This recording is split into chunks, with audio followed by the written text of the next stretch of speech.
पिछली वाली क्लास में हमने वेद किए थे, अब हम वेदों से आगे स्टार्ट करते हैं ब्राह्मण ग्रंथ।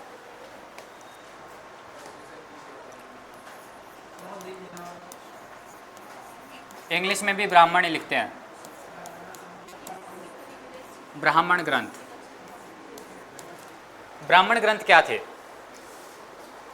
ब्राह्मण ग्रंथ जो वेद थे ना, वेद कठिन भाषा में लिखे गए थे, तो वेदों को समझने के लिए हमने किसका निर्माण किया? ब्राह्मण ग्रंथ का, ताकि हमारे कुछ पल्ले पड़ सके। समझ में आया? ताकि हमें आसान भाषा में समझ में आ पाए कि वेद आखिर है क्या, वेदों में क्या लिखा है। वेदों को समझने के लिए हमने क्या लिखा था? ब्राह्मण ग्रंथ। तो वेदों का सरल भाषा में रूपांतरण क्या कहलाता है? ब्राह्मण ग्रंथ। वेदों का सरल भाषा में रूपांतरण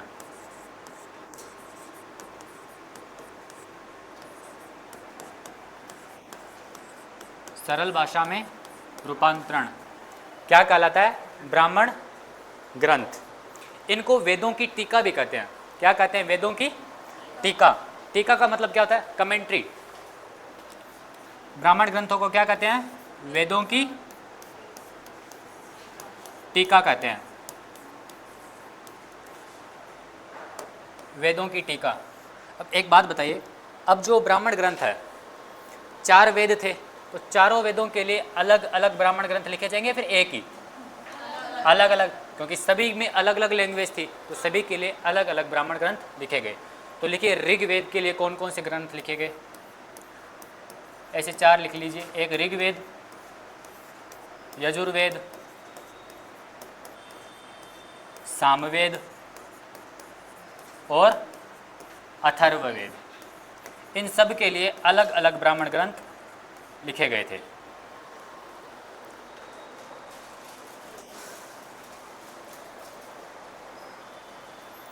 जो ऋग्वेद था, ऋग्वेद के लिए जो ब्राह्मण ग्रंथ लिखे गए थे, ऋग्वेद का मतलब यहाँ पे ऋग्वेद नहीं है, ऋग्वेद का ब्राह्मण ग्रंथ, ऋग्वेद का ब्राह्मण ग्रंथ, इसको बोलते हैं कमेंट्री। वेदों की टीका किसे बोलते हैं? ब्राह्मण ग्रंथ को बोलते हैं। तो ऋग्वेद का जो ब्राह्मण ग्रंथ था, उसके 2 ग्रंथ माने जाते हैं, एक है ऐत्रेय और एक है शंखायन। एक है ऐत्रेय, कौन कौन से हैं? एक है ऐत्रेय और एक है शंखायन। इंग्लिश में भी ऐत्रेय और शंखायन ही लिखते हैं। जो शंखायन है, इसको कौशितकी भी बोलते हैं।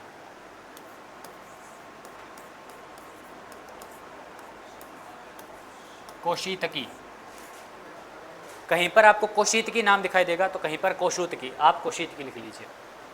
ऋग्वेद का ब्राह्मण ग्रंथ कौन कौन से हैं? साथ साथ में बोलिए। एक ऐत्रेय और एक और है शंखायन। जो सामवेद है, सामवेद के आपको 3 मिलेंगे, एक है पंचविश, एक है षड्विश, एक है जेमिनीय और एक है आर्षे। कौन कौन से? कौन कौन से? साथ में बोलिए ना। एक है पंचविश, कौन सा? पंचविश। एक मिलेगा षड्विश, षड, और एक है जेमिनीय। लिखिए, पंचविश, सॉरी सामवेद के, सामवेद के कौन से है? पंचविश, षड्विश, जेमिनीय, जेमिनीय। कौन कौन से हैं? पंचविश, षड्विश और जेमिनीय। जो यजुर्वेद है, यजुर्वेद में आपने क्या पढ़ा था? इसकी 2 शाखाएं थी, एक थी कृष्ण शाखा और एक थी शुक्ल शाखा, जिसके लिए हमने बात की थी कि जैसे कि हमारा हिंदी कैलेंडर है वो 2 भागों में बंटा है, एक शुक्ल पक्ष और एक कृष्ण पक्ष। उसी तरह से यजुर्वेद जो है वो 2 भागों में बंटा था, एक था कृष्ण शाखा और एक था शुक्ल शाखा। जो कृष्ण शाखा था उसका था तैत्रेय। कृष्ण शाखा का ब्राह्मण ग्रंथ था वो कौन सा है? तैत्रेय। तैत्रेय कौन सा है? तैत्रेय। और जो शुक्ल शाखा है उसका है शतपथ। उसका कौन सा है? शतपथ। शुक्ल शाखा का कौन सा है? शतपथ ब्राह्मण। तो शतपथ ब्राह्मण ग्रंथ किस वेद का है? यजुर्वेद का। अब एक बात याद रखना, जो शतपथ ब्राह्मण है इसमें 100 धार्मिक मार्गों के बारे में बताया गया है। कितने धार्मिक मार्गों के बारे में? 100 धार्मिक मार्गों के बारे में कौन से ग्रंथ में बताया गया है? शतपथ ब्राह्मण ग्रंथ।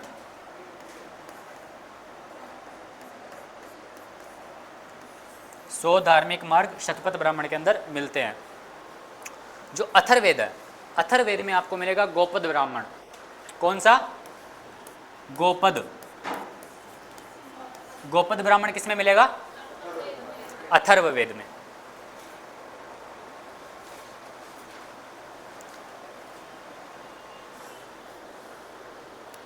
इतना हो गया। आगे चलते हैं। आगे आएगा आपका वेदांग। अब हम करते हैं वेदांग के बारे में। चलते। अरण्यक में इतना कुछ खास नहीं है। अरण्यक में लोग जाके कहाँ जाते थे? जंगल में जाके शिक्षा ग्रहण करते थे। कृष्ण शाखा, और कृष्ण शाखा का जो ग्रंथ है ब्राह्मण ग्रंथ उसका नाम है तैत्रेय, और जो शुक्ल शाखा है उसका जो ग्रंथ है वो है शतपथ ब्राह्मण।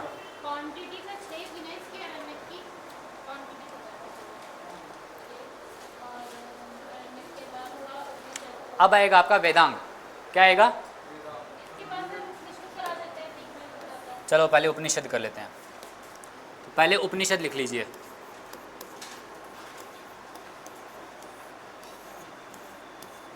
उपनिषद को इंग्लिश में क्या बोलते हैं? उपनिषद। सीधी सी बात है। उपनिषद कितने थे? जो उपनिषद थे वो आपके टोटल जो थे वो कितने थे? 108। 108। लेकिन जो मेन उपनिषद थे, मेन, वो कितने थे? 13। जो मेन उपनिषद थे वो थे आपके 13। जो टोटल 108 थे ये 3 भागों में बंटे हुए थे। कितने भागों में? 3 भागों में। जो 108 टोटल जो उपनिषद थे ये 3 भागों में बंटे हुए थे। 1, 2 और 3। 3 भाग का मतलब कुछ ऐसे उपनिषद थे जो सिर्फ और सिर्फ गद्य में लिखे गए। गद्य का मतलब प्रोज। कुछ ऐसे उपनिषद थे जो सिर्फ और सिर्फ किस में लिखे गए थे? पद्य में। पद्य का मतलब पोइट्री। और कुछ ऐसे ग्रंथ थे जो किस में लिखे गए थे? गद्य और पद्य दोनों में, जिसको हमने एक नाम दिया था। क्या नाम था? चंपू। चंपू काव्य। चंपू काव्य कौन से काव्य होते हैं? जिसमें गद्य और पद्य दोनों एक साथ में होते हैं, उन्हें क्या बोलते हैं? चंपू काव्य। तो लिखिए, ये थे सिर्फ गद्य में, सिर्फ गद्य, ये गद्य प्लस पद्य, और ये किसमें है? सिर्फ पद्य।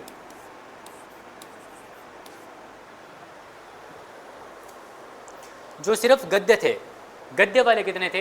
ये जो थे टोटल 4 थे, और ये थे 2। तो ये कितने होंगे? 102। क्योंकि टोटल 108 थे। टोटल उपनिषद कितने थे? 108। 108 में से सिर्फ गद्य, गद्य को क्या बोलते हैं? प्रोज। ये सिर्फ और सिर्फ प्रोज में लिखे गए थे। जैसे कि कहानियाँ वगैरह होती है ना, वो होती है गद्य, है ना। ये थे गद्य और पद्य, जिसमें कहानियाँ और पोइट्री दोनों एक साथ आ रखे हैं, जिसका नाम, दूसरा नाम क्या है? चंपू काव्य। चंपू काव्य, इंग्लिश में भी चंपू ही बोलते हैं। तो वो कितने थे? 2। और जो सिर्फ पद्य यानी कि सिर्फ पोइट्री में, पोइट्री में कितने थे? 102।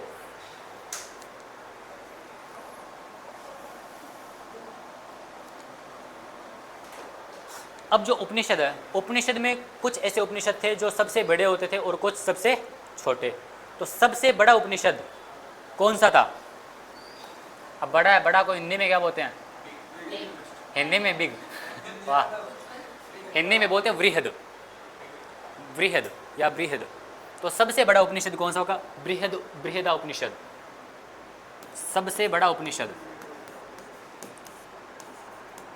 सबसे बड़ा उपनिषद। बड़े को क्या बोलते हैं? बृहद। तो ये होगा बृहदारण्यक उपनिषद। बृहदारण्यक उपनिषद, बृहदारण्यक उपनिषद। बृहदारण्यक उपनिषद की क्या खासियत है? ये सबसे बड़ा उपनिषद है। अब जो बृहदारण्यक उपनिषद है, इसमें कुछ लोगों ने जो कुछ बात की थी उसके बारे में वर्णन मिलता है। तो वो दो लोग थे, वो कौन थे? याज्ञवल्क्य। याज्ञवल्क्य, जो याज्ञवल्क्य थे उस टाइम के एक बहुत शानदार विद्वान थे। याज्ञवल्क्य कौन थे?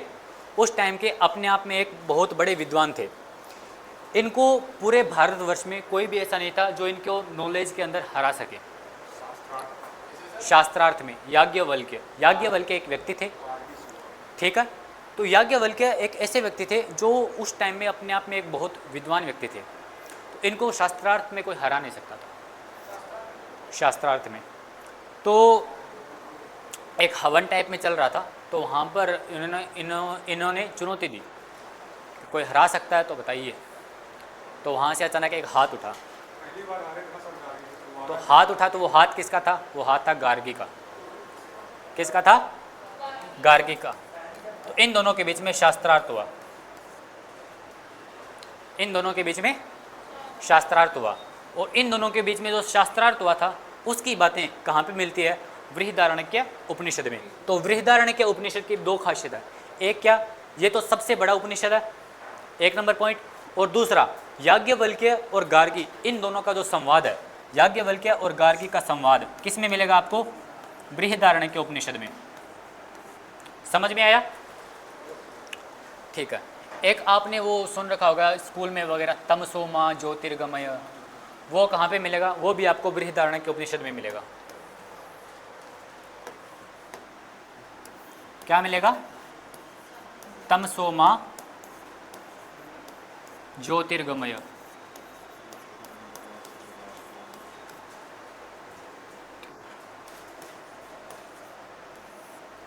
अच्छा चलो, हिंदी का वापस एक छोटा सा क्वेश्चन बता दो, ये र यहाँ आएगा या फिर यहाँ आएगा?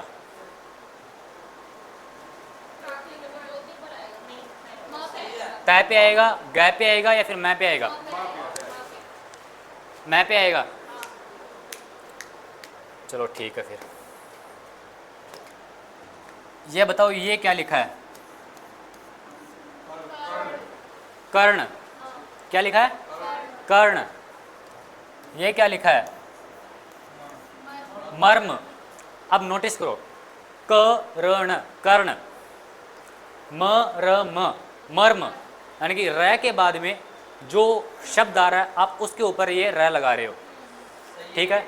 ज्योतिर्गमय, तो किसके ऊपर आएगा? ग के ऊपर। वैसे ही आप क्या लिखते हैं?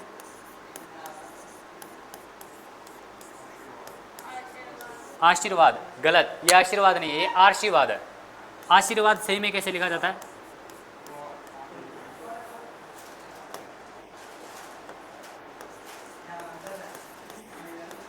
वापिस पढ़ो, ये क्या था? आशीर्वाद होगा, आशीर्वाद, क्योंकि र के बाद में जिसके ऊपर र है ना, जिसके ऊपर र है वो र के बाद में बोला जा रहा है।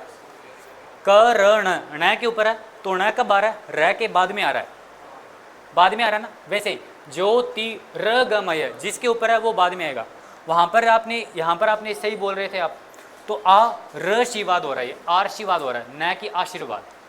ये असली वर्ड है, आशीर्वाद। क्लियर?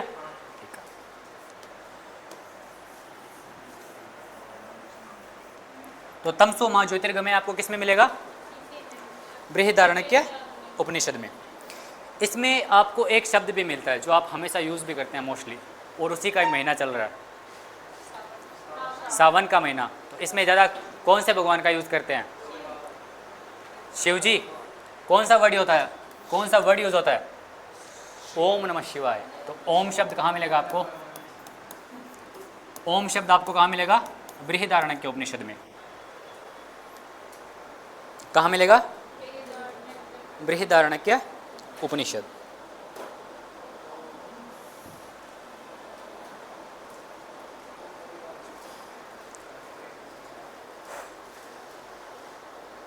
ये हो गया। अब सबसे छोटा उपनिषद कौन सा है? सबसे बड़ा आपने देख लिया, तो सबसे छोटा उपनिषद कौन सा है?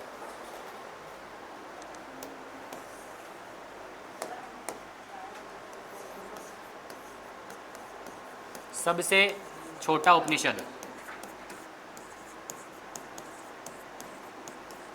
पहले बात तो उपनिषद क्या होता है? उपनिषद क्या होता है? उपनिषद में आपको क्या मिलेगा?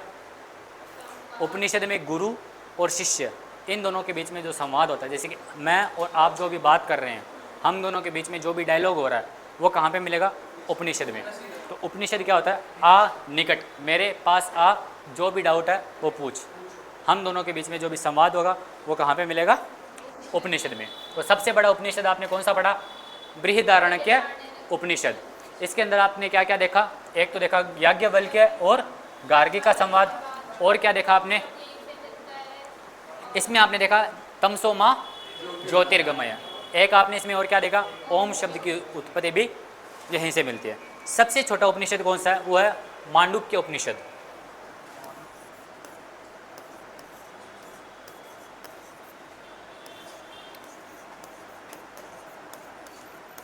कोई मांडुक्य उपनिषद बोलता है, कोई मंडुको उपनिषद, मांडुक्य उपनिषद बोलता है।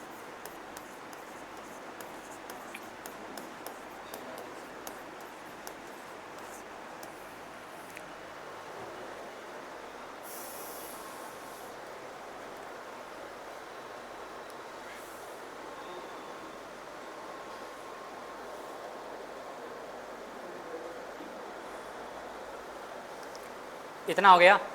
अब एक चीज़ देखना, एक यहाँ पर कुछ लोगों, कई जगह पे डाउट आता है, कई बुक्स में देखोगे, नेट पर देखोगे, तो यहाँ पर कोई एक होता है मांडुक्य उपनिषद और एक होता है मंडूक उपनिषद।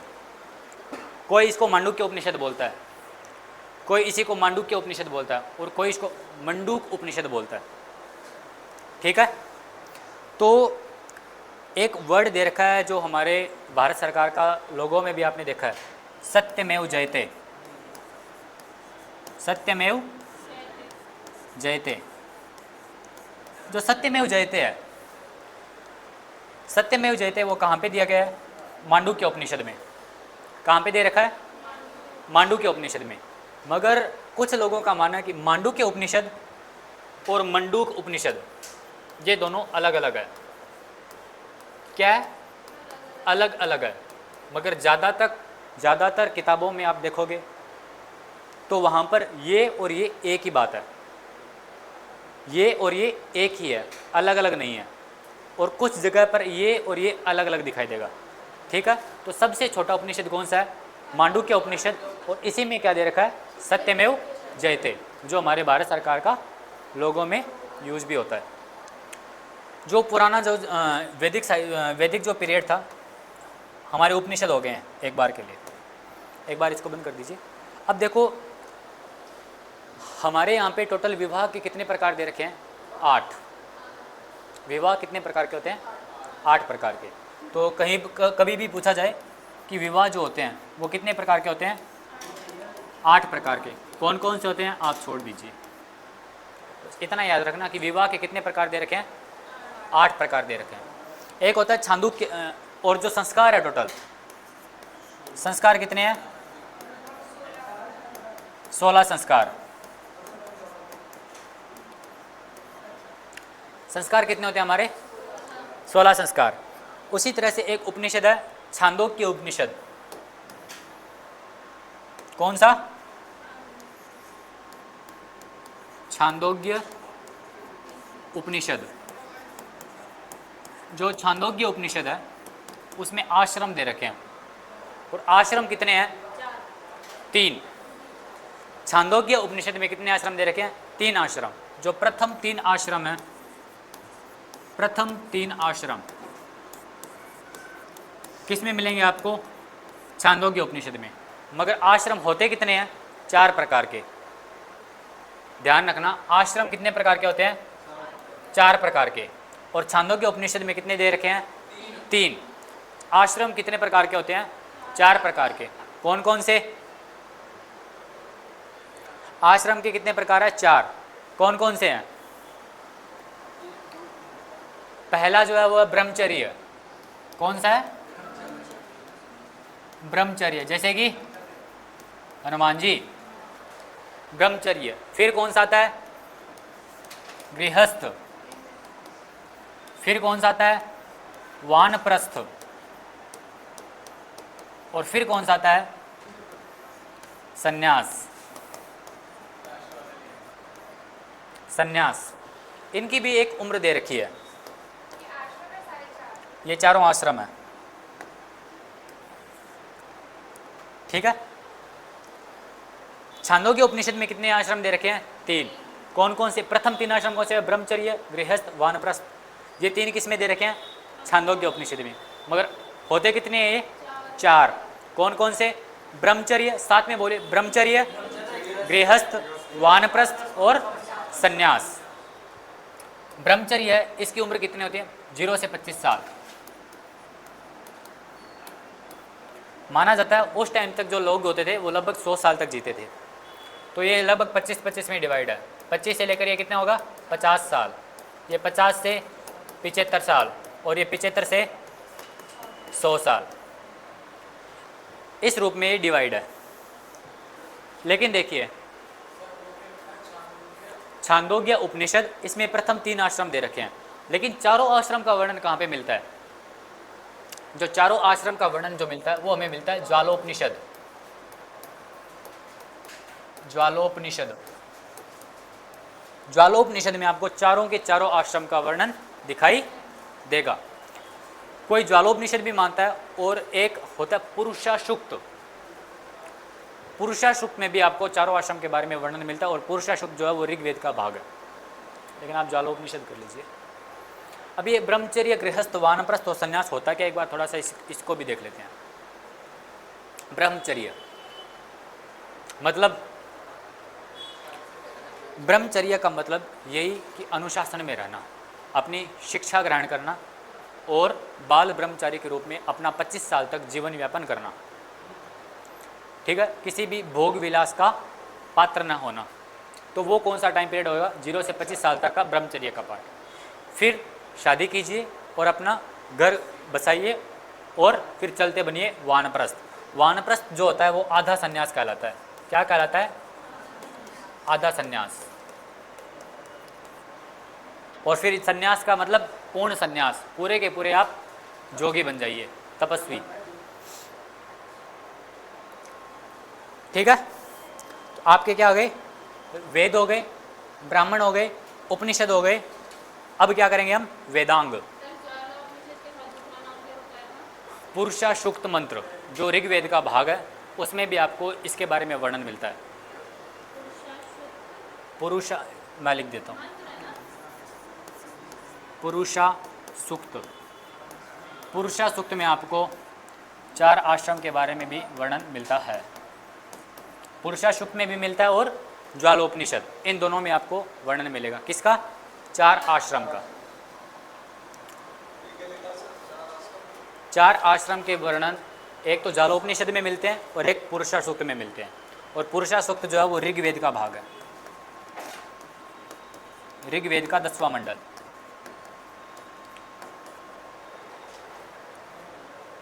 आगे चलें, लिखो।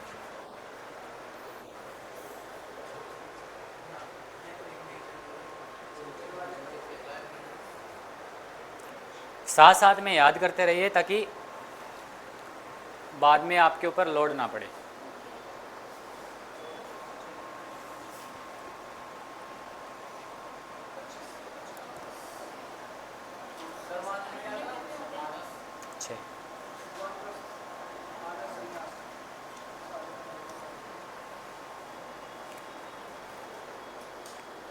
चलें आगे।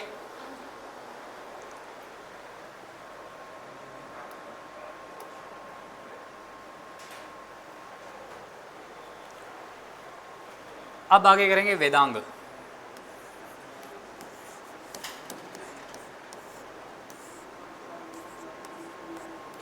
वेदांग के बारे में ये माना जाता है कि जो वेदांग है इनकी रचना देवताओं ने नहीं की। बाकी सबकी रचनाएं देवताओं ने की थी, मगर वेदांग की रचना देवताओं ने नहीं की। तो किसने की? मानवों ने। तो वेदांग की रचना, इनकी रचना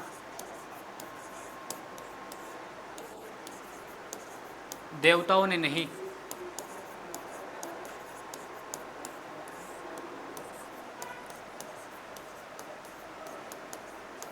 मानवों ने की है।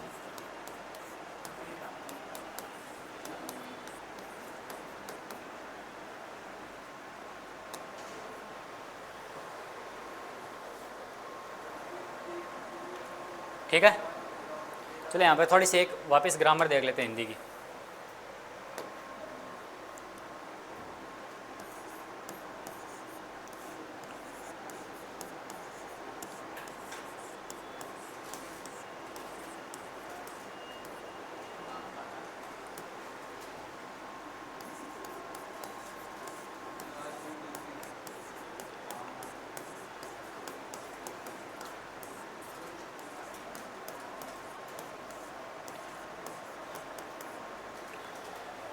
कहाँ पर मिस्टेक है?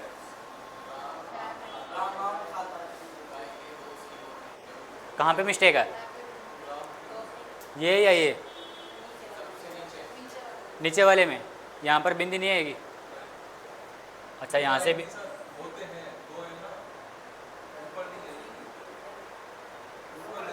कन्फ्यूजन है ना? ऊपर नहीं, नीचे आएगी। क्यों? इस भाई ने एकदम सही बोला भाई, यहाँ पर बिंदी नहीं आएगी। क्यों नहीं आएगी? राम आम खाता है। आम कितना है? एक, जिसको क्या बोलते हैं? सिंगुलर। दो क्या बन गया? प्लूरल। जो यहाँ पर ये बिंदी है, यहाँ पर ये प्लूरल को दिखा रही है। गाय के दो सींग होते हैं, राम आम खाता है। समझ में आया? इस बिंदी का भी रोल है, हम छोड़ देते हैं पेपर में, यहाँ पे आता है आपके, तो ये थोड़ा सा देख लिया। तो यहाँ पे लिखा था ना, मानवों ने की है, देवताओं ने नहीं, तो इस वजह से लिखा। थोड़ा आगे चलें। अब जो वेदांग थे ये कितने थे? ये 6 थे। कौन कौन से? शिक्षा, कल्प, ज्योतिष,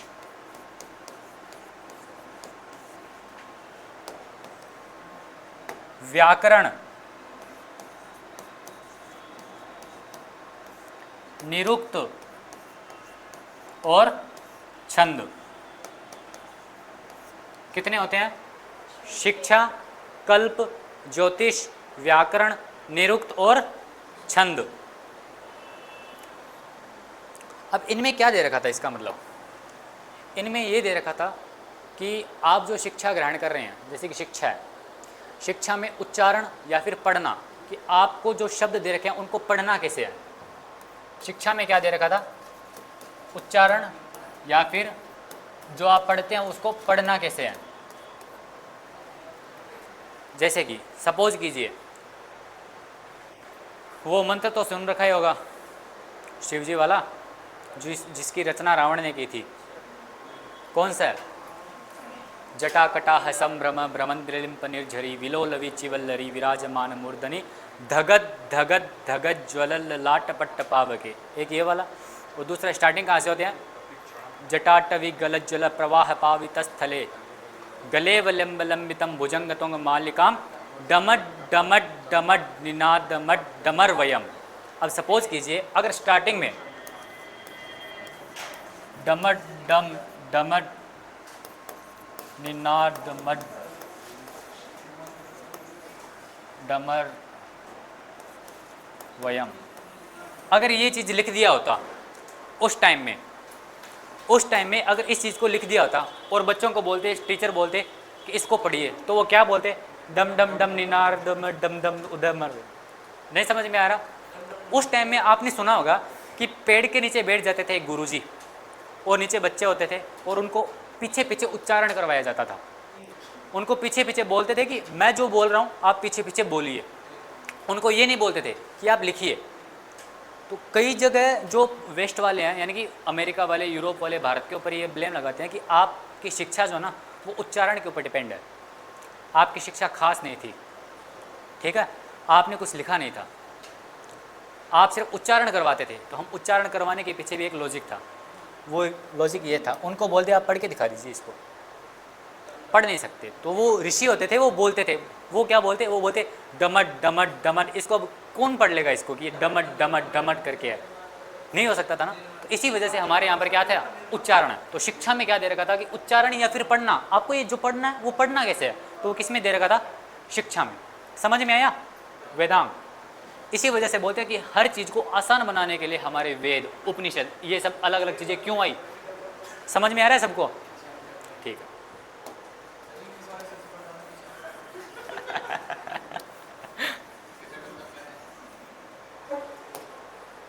फिर आता कल्प। कल्प को इंग्लिश में क्या बोलते हैं, कल्प ही बोलते हैं।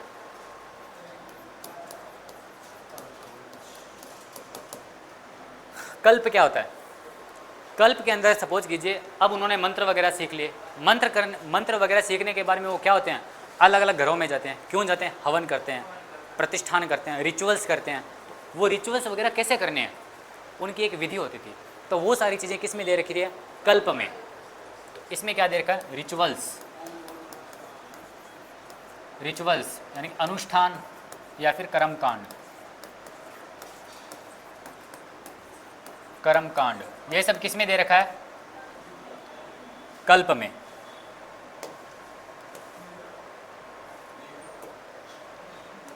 कर्मकांड किस में दे रखा है, कल्प में। समझ में तो आ रहा है ना किसी को, कोई डाउट तो नहीं है, ठीक है। कल्प के बारे में क्या था, ज्योतिष। ज्योतिष को क्या बोलते हैं, एस्ट्रोलॉजी। जो ज्योतिष करता है वो होता है एस्ट्रोलॉजर। और इसको क्या बोलेंगे, जो ज्योतिष, जो विज्ञान है उसको बोलेंगे एस्ट्रोलॉजी। जो ज्योतिष करने वाला तो उसको बोलते हैं एस्ट्रोलॉजी, एस्ट्रोलॉजर। वाह अच्छा स्पेलिंग बताओ। ए नहीं, आप बोलिए क्या है, GRAMMER, गलत AR होगा, एनडीए के पेपर में आ रखा है, ये आ रहेगा ना। तो ये मैं आपको बीच बीच में जो शब्द बता रहा हूँ ना, ये ऐसे नहीं बता रहा हूँ, आपके पेपर में आते हैं, ये AR होगा। इसको क्या बोलेंगे, ग्रामर, व्याकरण।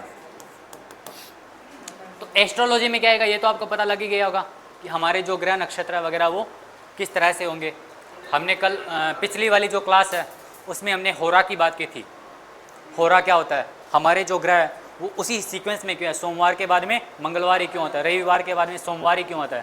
तो उन सब के बारे में जो होरा वगैरह, उन सब के बारे में इसी में दिया गया है। और इसी वजह से हमारा वो वहाँ से वो मंत्र भी बना था, कौन सा वाला, ब्रह्मा मुरारी त्रिपुरंतकारी। हमारे घर में हमेशा ये मंत्र बोला भी जाता है। तो इसमें लास्ट में क्या बोला गया है, हम ये मानते हैं ना कि हमारे ग्रह नक्षत्र सही नहीं चल रहे, हमारे ऊपर शनि का प्रकोप है। तो शनि वगैरह ये सब क्या है, ये सब हमारे ग्रह है।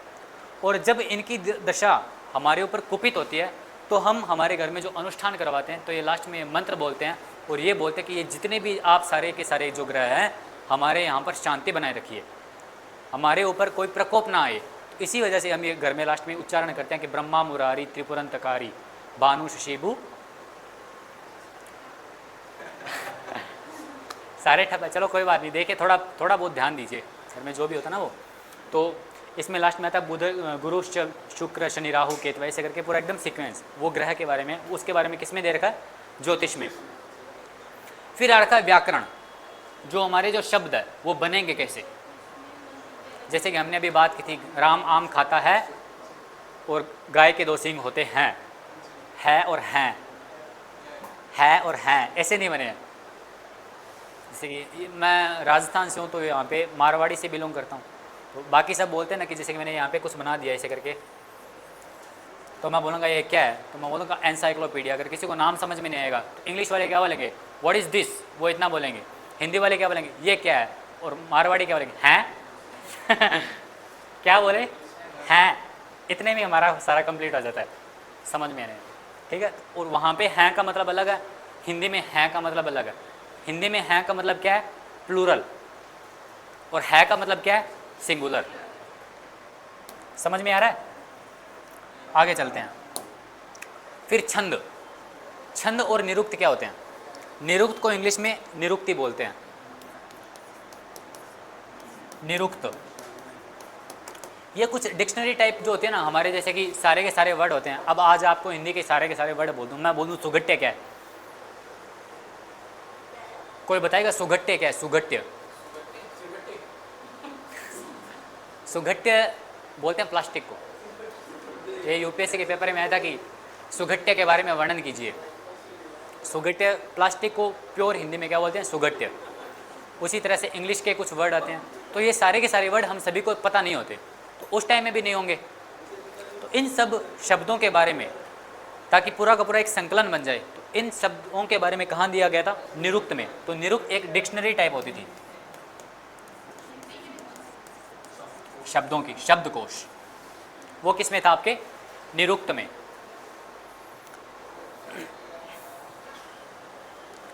फिर यहां पे दे रखा है छंद। छंद क्या होते हैं? छंद, छंद जैसे कि हम जो बिल्कुल हिंदी में होते हैं, जैसे कि हमारी जो मात्राएं होती है, मात्रा, सोरठा, दोहा, छंद, ये अलग अलग चीज़ें। सोरठा, दोहा, छंद। जैसे कि आप जय हनुमान ज्ञान गुण सागर, जय कपीस तिहु लोक उजागर, ये क्या है? ये छंद है। जब आप लास्ट में पढ़ोगे, कौन सी लाइन है? पवन तनय संकट हरणम मंगल मूर्ति रूप राम लखन सीता सहित हृदय बसऊं सुरभूप। ये क्या है? ये आपका दोहा है। ये क्या है? दोहा। वो दे रखा है दोहा, ठीक है। और जो जय हनुमान ज्ञान गुण सागर, जय कपीस तिहु लोक उजागर, वो क्या आपका? छंद। जो छंद होता है उसमें आप सही से देखना, नोटिस करना, ये हम साहित्य की बात कर रहे हैं, ये नहीं है कि आप हनुमान चालीसा कर रहे हैं, वो अलग चीज़ है। ये लिटरेचर की बात कर रहे हैं, तो हम बात कर रहे हैं, ठीक है। जब आप देखोगे कि जय हनुमान ज्ञान गुण सागर, ज्ञान गुण सागर, ठीक है। फिर आता है जय हनुमान ज्ञान गुण सागर, जय कपीस तिहु लोक उजागर, जय कपीस तिहु।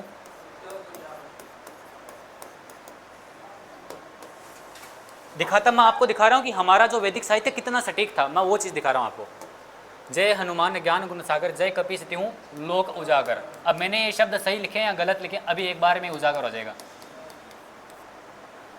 ये हिसाब से मुझे देख के लिखना चाहिए। जो छंद होता है वो 13, 11 और 13, 11 में लिखा जाता है। ये क्या लिखा है? ये होता है मात्राओं को सही करना।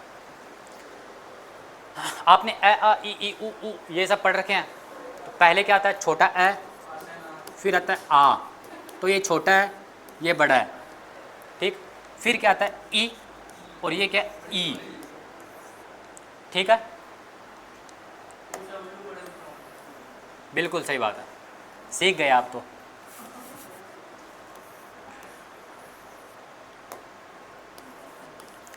अब नोटिस कीजिए, मैंने देखो ए को राउंड नहीं किया, आ को राउंड किया, ई को राउंड नहीं किया, ई को राउंड किया, ठीक। इसका मतलब हम 2 काउंट करेंगे, इसका मतलब हम 2 काउंट करेंगे, इसका कितना काउंट करेंगे? 1, और इसको भी कितना काउंट करेंगे? 1, ठीक है। जय लिखा है तो इसमें जय आई आ रहा है सिर्फ, य आई आ रहा है सिर्फ, यानी तो ये कितने हो गई मात्रा? इसमें 2 मात्राएं हो गई है, 1 नू। अब ऊ है वो छोटा है, ऊ छोटे में 1 काउंट होगा, और जो बड़ा ऊ है उसकी कितने काउंट होगी? 2। तो ये लघु ऊ है, ऊ में, हनु में, तो इसमें भी 1, इसमें भी 1, माँ, एक अ एक आ है, तो इसमें कितने काउंट होंगे? 2।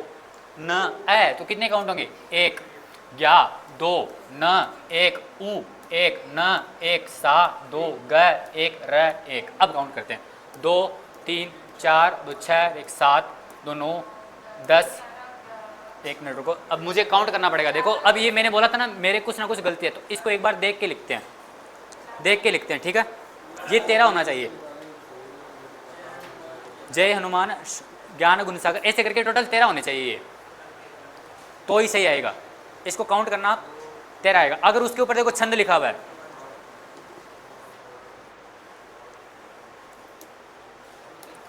चलो एक बार थोड़ा क्लास से थोड़ा अलग, थोड़ा सा जा रहे हैं अलग।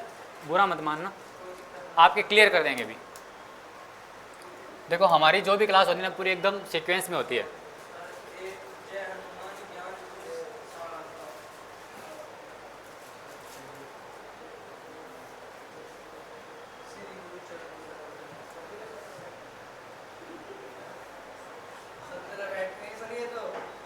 एक बार रुको देखते हैं ना कितनी हो रही है, तो वो छंद नहीं है फिर।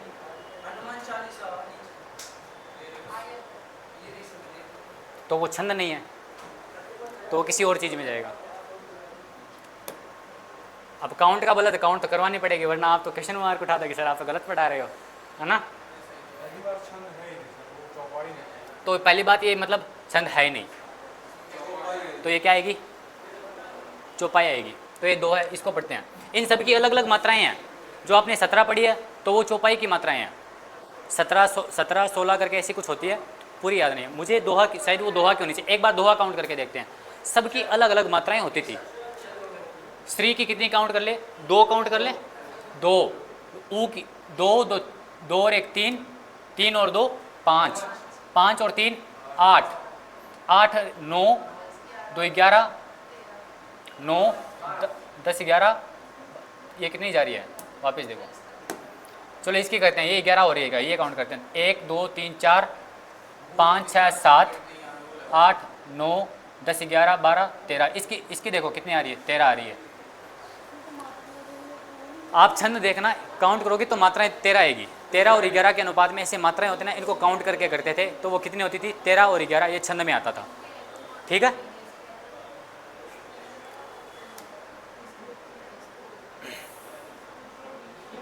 करेंगे कल करेंगे वापस।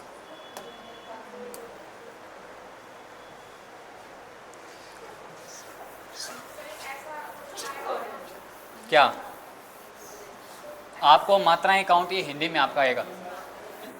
आपकी अगर हिंदी लगेगी ना तो हिंदी में आती है, आपको मात्राएं याद करनी पड़ेगी। दोहा में कितनी मात्राएं होती है, छंद में कितनी मात्राएं होती है, सोरठा में कितनी मात्राएं होती है, सोरठा होता है, उनमें सब में कितनी मात्राएं होती है, ये काउंट करना पड़ेगा आपको। हो सके तो कल मैं ये आपको प्रूव करके दिखा दूंगा। तो इसमें क्या होता था, ये मात्राएं जैसे हम काउंट कर रहे थे ना, उसी तरह में मात्राओं की मात्राएं जो कैसे करके लिखी जाएगी और कितनी लिखी जाएगी, वो किस में होता था, छंद में होता था। तो पहले ये सारा नोट कर लीजिए। हो गया, अब आगे चलते हैं। अब आगे आते हैं रामायण में।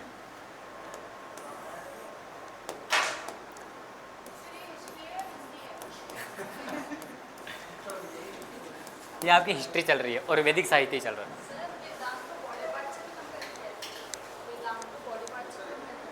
किसमें किया गया, बॉडी क्या होता है ये, वेदांत कंप्लीट हो गया। अब आगे आ रहे हैं।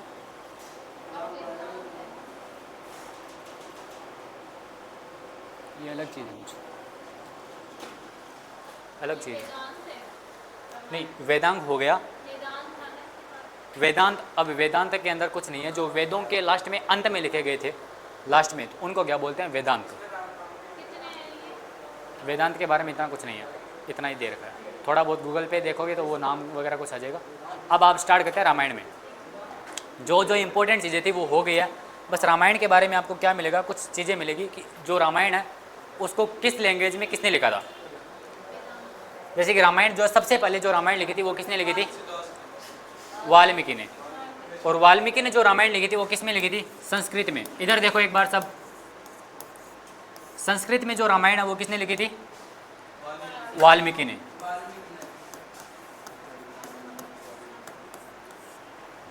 फिर किस में लिखी थी, अवधी में। अवधी में किसने लिखी थी, तुलसीदास ने।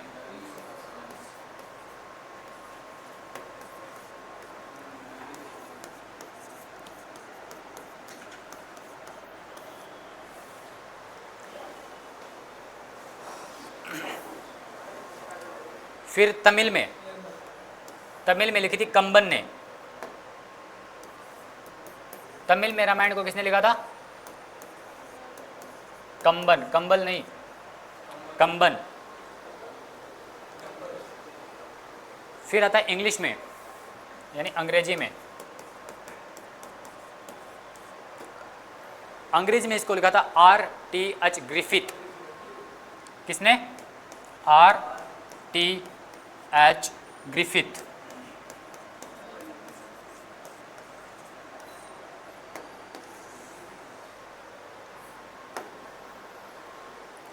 तेलुगु में लिखा था भास्कर ने। तेलुगु में किसने लिखा था? भास्कर ने। यहां से क्वेश्चन बहुत बार रिपीट हो रखा है, यहां से बहुत बार रिपीट हो रखा है। क्या उर्दू में? भाई पता नहीं अभी तक, जो इम्पोर्टेंट है मैं वो लेके आया हूँ। फिर एक लिखा था चंदा झा ने, चंदा झा ने लिखा था मैथिली में। मैथिली, मैथिली में किसने लिखा था? चंदा झा ने।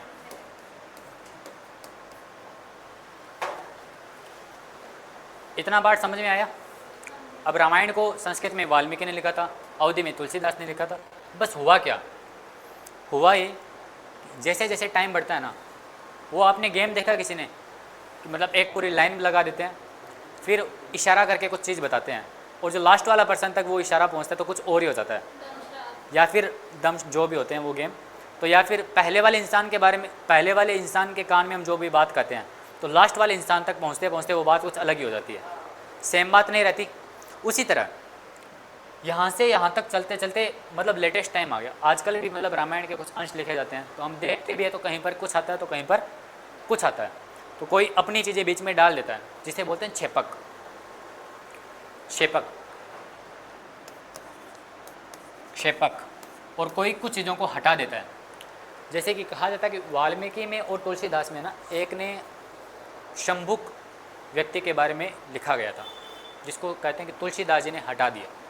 शंभुक कौन था? शंभुक एक ऐसे व्यक्ति थे, शंभुक का वर्णन वाल्मीकि के यहाँ पे मिलता है जबकि तुलसीदास के यहाँ पे नहीं मिलता। शंभुक एक व्यक्ति थे जो शूद्र वर्ण में आते थे। किस में आते थे? शूद्र वर्ण में आते थे। तो पहले क्या होता था, शूद्र वर्ण का जो होता था उनको पूजा पाठ करने का अधिकार नहीं होता था। तो पूजा पाठ करने का अधिकार किसको होता था? ब्राह्मण व्यक्तियों को। तो शंभुक राम का नाम जप रहा था, भगवान का नाम जप रहा था। तो वशिष्ठ को लगा पता, वशिष्ठ या विश्वामित्र इनमें से किसी एक को पता लगा था। तो वो आए, उनको पता लगा कि कोई कुछ गलत हो रहा है। ऋषि मुनि थे तो ध्यान में थे, तो कहा जाता है कि उनको ऐसा महसूस हुआ कि कुछ गलत हो रहा है। तो वो भ्रमण के लिए निकले, भ्रमण के लिए निकले तो वहाँ पे देखा कि एक व्यक्ति है जो शंभुक है और वो शूद्र वर्ण से है और वो भगवान का जाप कर रहा है, जिससे चीज़ें उथल पुथल हो जाएगी। तो ऋषि गए राम जी के पास, ये मैं नहीं कह रहा हूँ, ये लिखा गया है। तो वो राम जी के पास गए तो राम जी ने देखा कि ऋषि जी आए हैं और वो भी उबलते हुए गुस्से में कि राम तुम्हारे राज्य में क्या हो रहा है, बहुत कुछ गलत हो रहा है और तुमको कुछ पता भी नहीं हो, तुम ऐसे बैठे हुए हो। तो बोले ऋषि आदेश कीजिए, आप जो कहेंगे मैं वैसा ही करूँगा। कि शूद्र वर्ण का एक व्यक्ति भगवान का जप कर रहा है जो नियमों के खिलाफ है। तो राम वहाँ गए और देखा कि शंभुक लगा हुआ है। राम ने निकाली तलवार, धड़ से अलग। ऐसे कुछ वर्णन यहाँ पर मिलते हैं जो आगे आते हुए गायब भी कर दिए गए। शूद्र वर्ण जो छोटी जात के व्यक्ति होते हैं, छोटी कास्ट के, ठीक है, उनको बोलते थे कि जप करने का अधिकार भी उनको नहीं था। ये सब वर्णन मिलते, तो ये सब रामायण में थे। तो देखो, एक होती है रामायण, एक होती है रामचरितमानस। जो तुलसीदास ने लिखी थी ना वो थी रामचरितमानस, ठीक है। अब बात करते हैं महाभारत की। बस एक चीज़ और लिख लीजिए, जो बाल रामायण है वो बाल रामायण किसने लिखी थी? भवभूति ने। किसने लिखी थी? भवभूति ने। बाल रामायण किसने लिखी थी? भवभूति ने। कहानियां आपको सुनाओ तो एकदम गौर से सुन रहे थे सारे, है ना?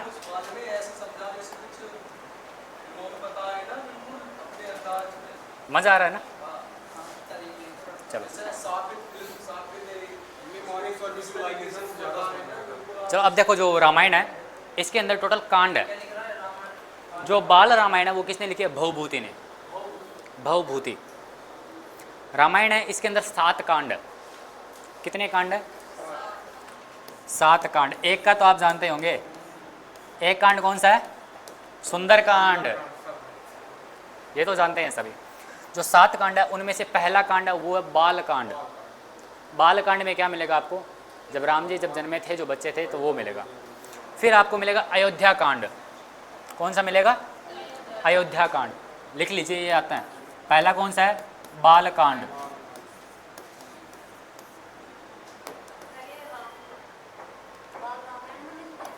नहीं, 7 कांड है टोटल। ये आपको मिलते रहेंगे, मतलब रामायण को इनको अलग अलग पार्ट में डिवाइड किया गया है। तो पहला कौन सा है? बाल कांड। फिर आपको कौन सा मिलेगा? अयोध्या कांड। अयोध्या कांड। फिर आपको कौन सा मिलेगा? अरण्यक कांड। अरण्यक। अरण्यक का मतलब जंगल। फिर आपको मिलेगा किष्किंधा कांड।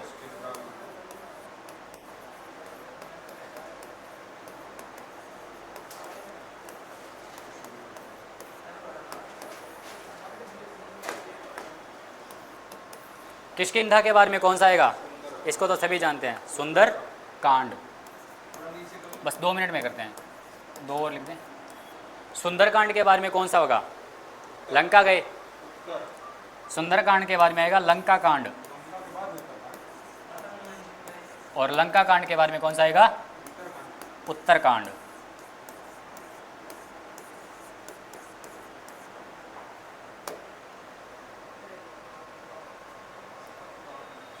ठीक है। अब देखो, बाल कांड में सबको पता है, अयोध्या कांड में ये भी सबको पता है। दरण्यक कांड, अरण्यक कांड। अरण्यक कांड में जब राम जी को वनवास मिला तो वो कहाँ पे गए? अरण्यक कांड। आपने सुन भी रखा है दंडकारण्य का पठार। दंडकारण्य पर्वत कहाँ पे है? छत्तीसगढ़।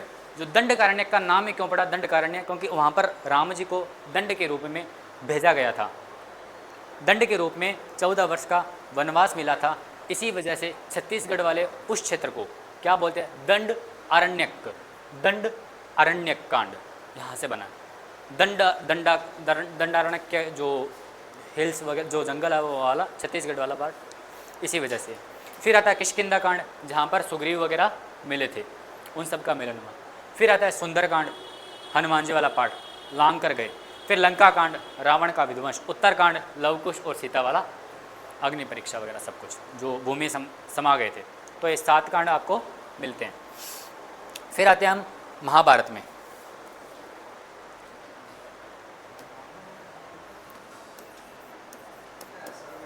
नोट हो गया था ना वो? नहीं हुआ? करो, नोट करो।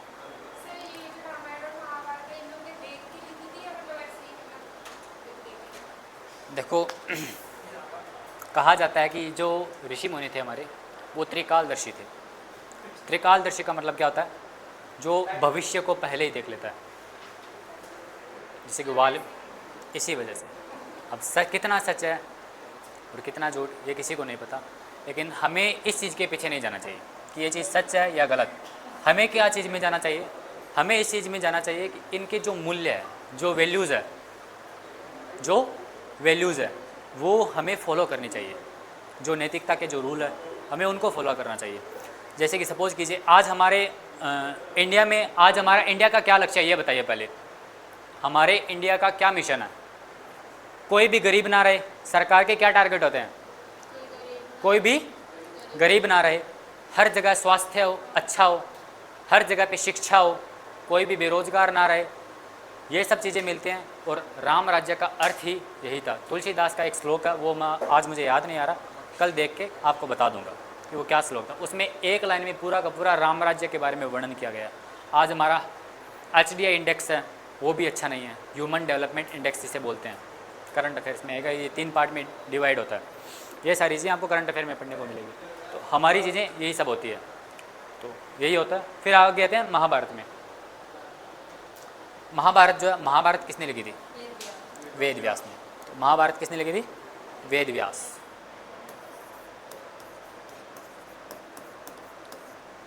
महाभारत को इंग्लिश में लिखने वाले कौन थे? किसारी मोहन गांगुली। इंग्लिश में किसने लिखा था? किसारी कोई किशोरी मोहन गांगुली। किशोरी मोहन गांगुली।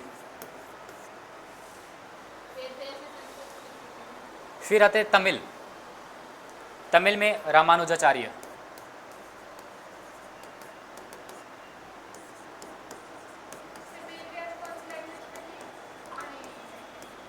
रामानुजाचार्य।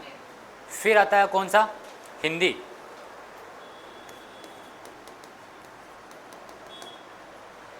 हिंदी में किसने लिखी थी, कोई बताएगा? हिंदी में एक प्रेस है हमारे गोरखपुर के अंदर, एक प्रेस बनी हुई है जिसका नाम क्या है? Gita press. Gita Gorakhpur press. Gita Gorakhpur press, ये ना गीता प्रेस बोलते हैं इसे, गोरखपुर में है गीता प्रेस। हमारे मोस्टली जो भी महाभारत का जो भी पार्ट आते हैं 18 अध्याय वगैरह, वो सब किस में यार? गीता प्रेस ने लिखे हैं, जिसके जो हेड है उनको कुछ टाइम पहले अवार्ड से सम्मानित भी किया गया था, है ना, दिया गया था ना। तो वो करंट अफेयर में एक बार शायद क्वेश्चन पूछ लिया गया था। तो वो गीता प्रेस को महाभारत में लिखने वाले कौन थे? गीता प्रेस थे हिंदी में। अब पुराण थे, वो पुराण कितने होते हैं? महाभारत हो गई, पुराण कितने होते हैं? 18। तो यूपीएससी में एक क्वेश्चन आ रखा था कि पुराणों की रचना, पुराण स्टेटमेंट दे रखा था, क्या दे रखा था कि पुराणों की रचना वेदों से पहले की गई है। क्या स्टेटमेंट सही या गलत है? पुराणों की रचना वेदों से या फिर उपनिषद से पहले की गई है। स्टेटमेंट सही या गलत है? गलत है। तो पुराणों की रचना काफ़ी बाद में हुई है। फिर लिखिए पुराण। पुराण कितने हैं? 18। जैसे कि विष्णु पुराण वगैरह, वो सब पुराण होते हैं। पुराणों के जो रचने वाले, पुराणों को जो बनाने वाले थे, उनका क्या नाम है? उनका नाम है लोमहर्ष। कौन है? लोमहर्ष। पुराणों के रचयिता। पुराणों की रचना किसने की थी? लोमहर्ष। इनके पुत्र थे। लोमहर्ष के साथ में इनके जो बेटे थे, उन्होंने भी इनको योगदान दिया था। उनका नाम क्या था? उग्रश्रवा। क्या नाम था? उग्रश्रवा। इन्होंने इनको योगदान दिया था, लोमहर्ष और उग्रश्रवा।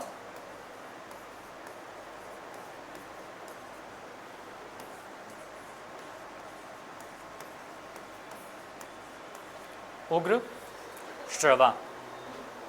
सबसे पुराना पुराण कौन सा है? मत्स्य पुराण।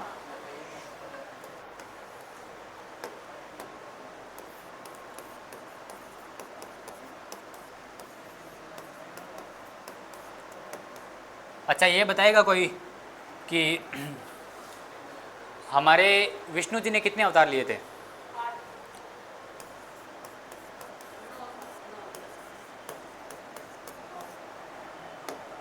विष्णु जी के टोटल कितने अवतार माने जाते हैं? भगवान विष्णु के माने कितने जाते हैं? विष्णु जी के 10 अवतार माने जाते हैं। दशावतार नाम भी बोलते हैं ना, 10 अवतार माने जाते हैं। तो विष्णु के 10 अवतार के बारे में लिख लीजिए। एक बार पेपर में आ रखा कि विष्णु के 5वें अवतार का नाम क्या था? करो करो ऐसे। विष्णु के 10 अवतार।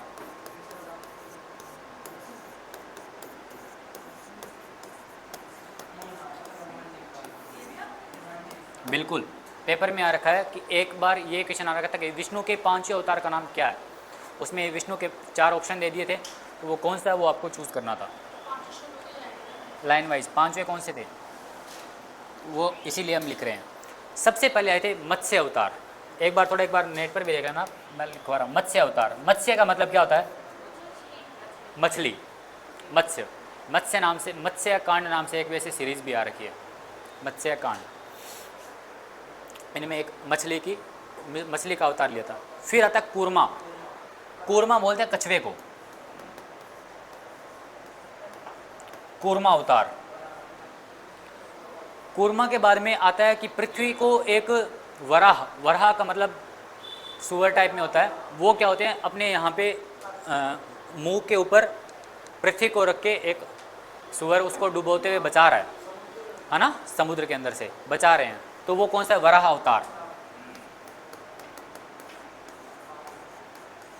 वराह अवतार। वराह के बारे में कौन सा आएगा? नरसिंह। नरसिंह अवतार कौन सा होता है? नरसिंह। इसमें क्या हुआ था? वही कौन सी कहानी? प्रहलाद और हिरण्यकश्यप वाली। वही, ना मुझे कोई दिन में मार सकता है, ना मुझे कोई रात से, ना कोई मुझे अस्त्र से मार सकता है, ना मुझे कोई शस्त्र से, ना मुझे घर के अंदर मार सकता है, ना मुझे घर के बाहर। ऐसे सब आशीर्वाद हुआ। ना मुझे आकाश में मार सकता है, ना मुझे कोई पाताल में, ना कोई मुझे ज़मीन पे मार सकता है, ना कहीं पर भी। ऐसे करके उसको वरदान मिले हुए थे। ना मुझे नर मार सकता है, ना मुझे कोई जानवर। तो इन सब चीज़ों को तोड़ने के लिए विष्णु ने अवतार लिया। किस चीज़ का? नरसिंह का। नर और सिंह, आधा नर और आधा सिंह। न तो वो नर था और न ही वो जानवर। न सुबह मार सकता, न मुझे रात को। तो उन्होंने शाम के रूप, शाम यानी जो गोधूली वेला माने जाते हैं, उस समय उन्होंने प्रकट हुए। ना मुझे घर के अंदर मार सकता है, ना मुझे घर के बाहर। तो उन्होंने उसके दहलीज के ऊपर मारा। ना मुझे अस्त्र से मार सकता है, ना मुझे शस्त्र से। तो उन्होंने नाखूनों से मारा। इस वजह से नरसिंह ने अवतार लिया। बोलो जय हो नरसिंह भगवान की जय। फिर उन्होंने कौन सा अवतार लिया? फिर लिया वामन का। वामन अवतार, जो छोटे बच्चे होते हैं वो छतरी लेके होते हैं और साथ में एक कमंडल होता है। तो राजा बलि के बारे में वर्णन माना जाता है कि उन्होंने कुछ ज़मीन के बारे में बोला था। तो उन्होंने सिर्फ 2 पैर में ज़मीन और आकाश पूरी पृथ्वी को माप लिया था। तो उन्होंने बोला कि अब बता मैं तीसरा पैर कहाँ रखूँ। उन्होंने फिर अपना बोला कि आप मेरे सर पे रखिए। उस वजह से उनका घमंड तोड़ने के लिए कौन सा अवतार लिया था? वामन। फिर कौन सा माना जाता है? फिर परशुराम।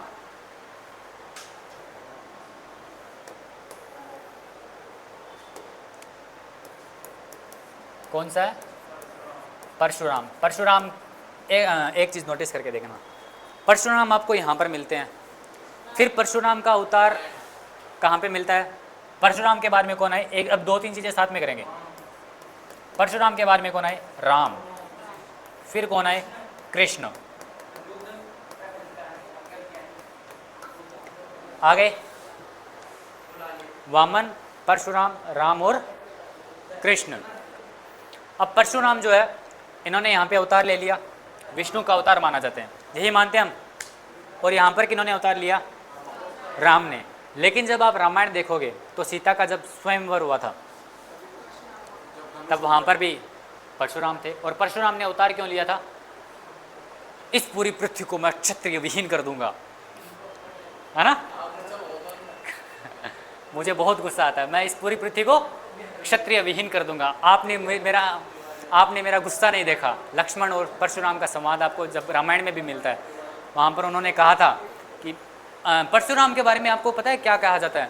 कि अमर तो थे ही। परशुराम के बारे में ये कहा जाता है कि परशुराम पलक झपकते ही हवा के वेग से अपने एक पर्वत में जाते थे।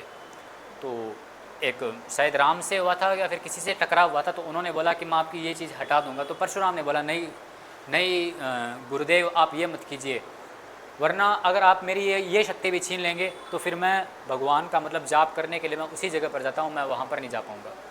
तो परशुराम के बारे में वो भी माना जाता है। और राम के रूप में जब आए तो सीता स्वयंवर में भी परशुराम दिखते हैं। तो वहाँ पर विष्णु का अवतार परशुराम भी थे और राम भी थे, वो भी माना जाता है। लेकिन बोलते हैं कि अवतार विष्णु के अंश ने लिए हैं, विष्णु ने खुद ने नहीं लिए। तो विष्णु तो उस समय भी थे, तो विष्णु के अंश माने जाते हैं परशुराम और राम। फिर यहाँ पर आते हैं कृष्ण।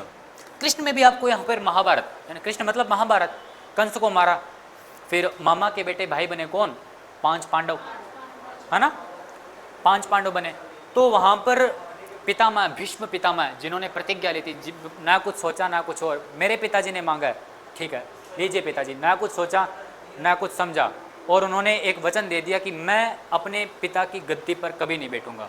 और जो भी हस्तिनापुर का शासक बनेगा मैं उसकी रक्षा के लिए अपने पूरा जीवन व्यतीत करूँगा। और उनको उनकी माता जो गंगा मानी जाती है, जिन गंगा रिवर, वो गंगा के पुत्र भी माने जाते हैं, इसीलिए उन्हें क्या बोलते हैं, गंगा पुत्र बोलते हैं। और उनके जो पिता थे उनका क्या नाम था, शांतनु, शांतनु की संतान। शांतनु और गंगा से क्या कौन हुए थे, भीष्म पितामह। तो भीष्म पितामह ने प्रतिज्ञा ली थी, जिसे क्या बोलते हैं, भीष्म प्रतिज्ञा। और उनके गुरु कौन थे, उनके गुरु का नाम था परशुराम। उनके गुरु कौन थे, परशुराम। इसके अलावा और किसके गुरु थे परशुराम, कर्ण के। कर्ण कौन था, कुंती का पहला पुत्र। कहा जाता है कि सूर्य की किरणों से एक पुत्र का जन्म हुआ, जो कौन थे, कर्ण। इसके बारे में बहुत अच्छा वर्णन दे रखा है, किसमें दे रखा है, रश्मि रथी में। रश्मि रथी में कृष्ण और कर्ण का जो संवाद है, आहा क्या शानदार संवाद है। यहाँ पर उसी में एक दोहा है कि जिसमें दुर्योधन क्या बोलता है, कि दुर्योधन बोलता है कि मैं पांडवों को ज़मीन नहीं दूंगा, एक सुई की नोक के बराबर भी ज़मीन नहीं दूंगा। लेकिन उसको समझाने के लिए कृष्ण जी जाते हैं, कहाँ जाते हैं, हस्तिनापुर जाते हैं। और सभा में बैठ के भीष्म पितामह और सबके सामने दुर्योधन को समझाते भी हैं कि चलो तुम मत मानो, ये इतने टाइम तक वर्षों में वनों में घूमे हैं, आप सिर्फ 5 गांव दे दीजिए, हमें तब भी कोई तकलीफ नहीं है। तो उसका वहाँ पर थोड़ा सा वर्णन भी किया गया है कि वर्षों तक वन में घूम बाधा विघ्नों को चूम सह धूप गाम पानी पत्थर पांडव आए कुछ और निखर, सौभाग्य न सब दिन सोता है, देखें आगे क्या होता है। मैत्री की राह बताने को सब, ठीक है तुम बोलो, ये बोलेगा, भाई आगे आओ। शानदार, सौभाग्य न सब दिन सोता है, देखें आगे क्या होता है। बहुत शानदार वर्णन है, पढ़ना चाहिए। बाकी बाद में करेंगे। दुर्योधन मान मुझे, ठीक है। बहुत शानदार वर्णन है, पढ़ना। इतना शानदार चीज़ें हमारी साहित्य ना, वैदिक साहित्य, हमें गर्व करना चाहिए। बहुत शानदार चीज़ें लिखी हुई है। जो सर्चिंग आज हो रही है, जो रिसर्चिंग आज हो रही है, वो हमने पहले कर करके छोड़ दी। यहाँ गए हो अक्षरधाम, ये तो पास में ही है, घूम के आओ। हर चीज़ के बारे में जो साइंटिस्ट आजकल रिसर्च कर रहे हैं ना, वो हमने कई वर्षों पहले ही कर दी थी, ठीक है। तो परशुराम कृष्ण के यहाँ पर भी दिखाई देते हैं, यहाँ पर भी दिखाई देते हैं और यहाँ पर भी दिखाई देते हैं। परशुराम कृष्ण के बाद में कौन है, महात्मा बुद्ध। महात्मा बुद्ध किसके अवतार माने जाते हैं, और फिर कौन सा, कल की। कोई कहते हैं अवतार ले चुके हैं मोदी, कई लोगों का मानना हुआ नहीं है, हम मानते हैं, सच बात है नहीं हुआ है, लेकिन कुछ लोग मानते हैं, मतलब व्हाट्सएप पे मानते हैं लोग, व्हाट्सएप पे मानते हैं कि बन गए हैं। ऐसे कल की 2898 वही है क्या, कल की वो प्रभास वाली, शानदार। कल की आधी मूवी तो एकदम बकवास है, फिर लास्ट में थोड़ा बहुत मज़ा आता है, देख के आया हूँ वैसे। कल की का अवतार 10वां अवतार माना जाता है, ठीक है। तो विष्णु के 10 अवतार कौन कौन से हैं, लाइन वाइज, मत्स्य, कूर्मा, वामन,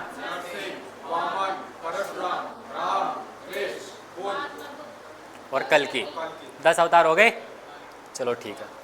अब देखो, अब जो मत्स्य पुराण लिख रखा हमने, मत्स्य पुराण में किसके बारे में बताया गया, मत्स्य पुराण में हम आगे पढ़ेंगे सातवाहन वंश के बारे में। किसके बारे में बताया गया, सातवाहन वंश। इसका सबसे एक महत्वपूर्ण राजा हुआ था गौतमी पुत्र सातकर्णी, पढ़ेंगे हम। तो सातवाहन वंश के बारे में कहाँ मिलता है, मत्स्य पुराण में। और विष्णु के अवतार हो गए। अब देखो, अब अलग अलग चीज़ें पढ़ते हैं हमने, 3-4 पुराण हो रहा है, 3 पुराण हो रहा है। अब हमारा ये चैप्टर कंप्लीट होने वाला है, फिर हम आएंगे महाजनपद, वो भी आज चैप्टर कंप्लीट कर देंगे।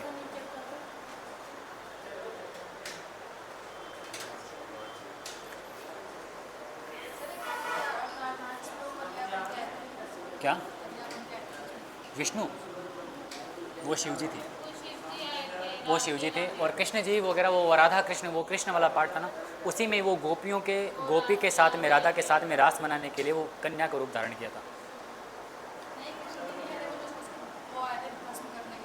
किसको? वो अलग चीज़ है, वो मोहिनी अवतार लिया था, मोहिनी रूप लिया था जब क्या हुआ था, वो समुद्र मंथन हुआ था, तब अमृत वो किसके किसके पास गया था, वो राक्षसों के हिस्से में आया था, तो वो राक्षसों को मिल गया था। तो राक्षसों को बुलाने के लिए उन्होंने क्या सोचा कि राक्षस ऐसे तो हमें वो वापस अमृत देंगे नहीं, तो विष्णु ने क्या किया, विष्णु ने मोहिनी का रूप धारण किया, मोहिनी का रूप धारण करके उनको बोला कि लीजिए, लाओ मुझे दीजिए, मैं सभी को अमृत पिला देती हूँ ताकि आप सभी अमर हो जाएंगे। लेकिन सबसे पहले वो मोहिनी रूप यानी विष्णु थे, उनको पता था ये देवताओं को देना चाहिए, तो उन्होंने पहले देवताओं की लाइन लगाई, देवताओं की लाइन लगाई।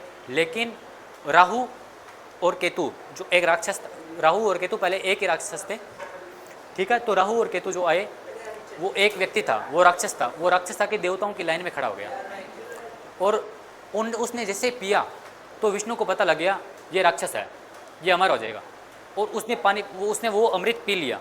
जैसे ही पिया विष्णु ने मतलब अपने चक्र से उसका गला अलग कर दिया। तो राहु और केतु, राहु का सिर्फ और सिर्फ हमें क्या दिखाई देता है, सिर, और उसका एक पार्ट क्या दिखाई देता है, धड़ दिखाई देता है। उस वहाँ से राहु और केतु दो अलग अलग ग्रह के रूप में माने जाते हैं, क्योंकि वो अमर है, आज भी माना जाता है कि वो जिंदा है।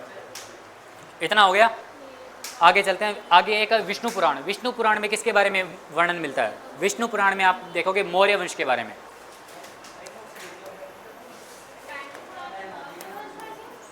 देखो थोड़ा जल्दी करते हैं हम। विष्णु पुराण में क्या मिलेगा आप? मौर्य वंश। फिर आता है भागवत पुराण। भागवत पुराण में कृष्ण भक्ति के बारे में। पुराण ही चल रहा है, पुराण। विष्णु पुराण में किसका वर्णन मिलता है? मौर्य वंश का। भागवत पुराण में कृष्ण भक्ति का।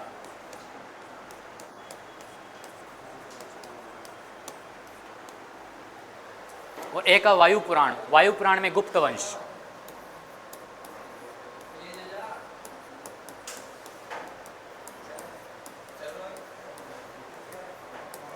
वायु पुराण में किसका वर्णन मिलता है? गुप्त वंश का।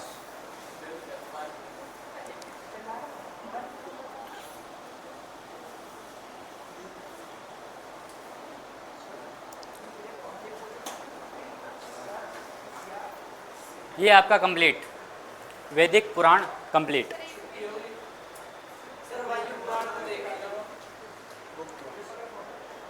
मज़ा आया पढ़ के? अभी थोड़ा टाइम है, 5-10 मिनट और रुक जाओ, महाजनपद काल स्टार्ट होने वाला। आप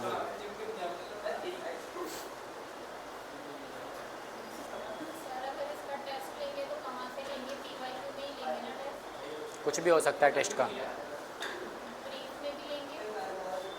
कुछ नहीं कर सकते, कैसे भी आ सकता है पेपर में। हमारे जो बोल रहे हैं हम बता देंगे, फिर तो आप पढ़ के आ जाओगे। अब ध्यान रखना, एक बात बता देता हूँ पहले, आज आप दोगे मॉक टेस्ट। मॉक टेस्ट में कुछ चीज़ें ऐसी आएगी जो आपने यहाँ से क्लास में नहीं हो रखी होगी, आप घबरा जाओगे। घबराना नहीं है। मॉक टेस्ट बनाते हैं किस लिए बनाते हैं पता है? मॉक टेस्ट जानबूझ के ऐसे बनाए जाते हैं जो बच्चों ने नहीं पढ़ रखा। मॉक टेस्ट बनाए इसीलिए जाते हैं, जो चीज़ आपने नहीं पढ़ रखी है ना, उस चीज़ को आप अपने नोट्स में नोट करोगे, इसलिए बनाए जाते हैं मॉक टेस्ट।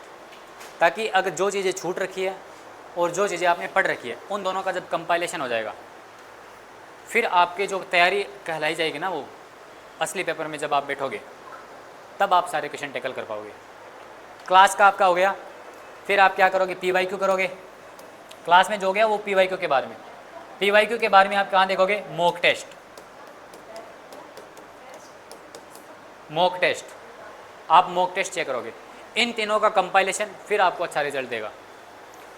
जो क्लास में हो रखा है वो अलग चीज़ है, हो सके वो यहाँ पर दिख जाए, हो सके वो यहाँ पर दिख जाए, ठीक है ना? दिखे घबराने वाली बात नहीं होती।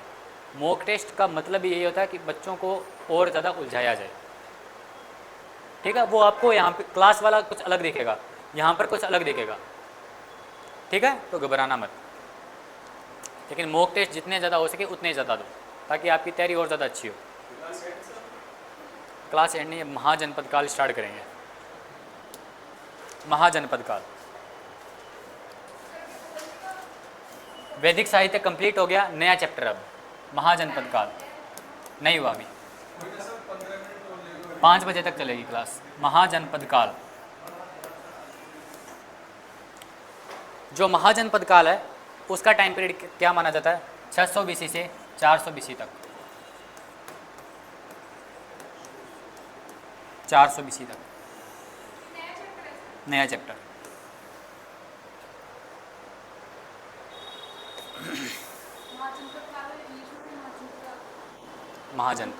महाजनपद पीरियड। अब महाजनपद होता क्या है? देखो इधर महाजनपद होता क्या है? जैसे कि हमारे सबसे छोटी इकाई है वो क्या होती है? गांव। गांव के बाद में क्या बनता है? गांव के बाद में आती है तहसील, फिर शहर, फिर जिला, फिर संभाग, फिर राज्य, फिर राष्ट्र, ऐसे करके बनता है। वैसे जिस तरह से हमारे राज्य होते हैं उसी हिसाब से वहाँ पर क्या होते थे? महाजनपद। हमारे राज्य कितने हैं? 28। जब इंडिया आज़ाद हुआ था उस टाइम कितने राज्य थे? 14। ठीक है, लेकिन इस टाइम को महाजनपद थे वो कितने थे? 16। ठीक है, लेकिन पहले हम इसकी इकाई देखेंगे। यानी कि सबसे छोटे, सबसे पहले जैसे कि हमारे एक गाँव होता है उसी टाइम में इसमें सबसे छोटी इकाई थी वो कौन सी थी? कुल। कौन सी थी? कुल। इंग्लिश में भी कुल ही लिखेंगे, टोटल मत लिख देना टोटल वो मैथ्स में होता है। कुल, कुल के बारे में क्या आएगा? ग्राम, फिर विश, फिर जन, फिर जनपद,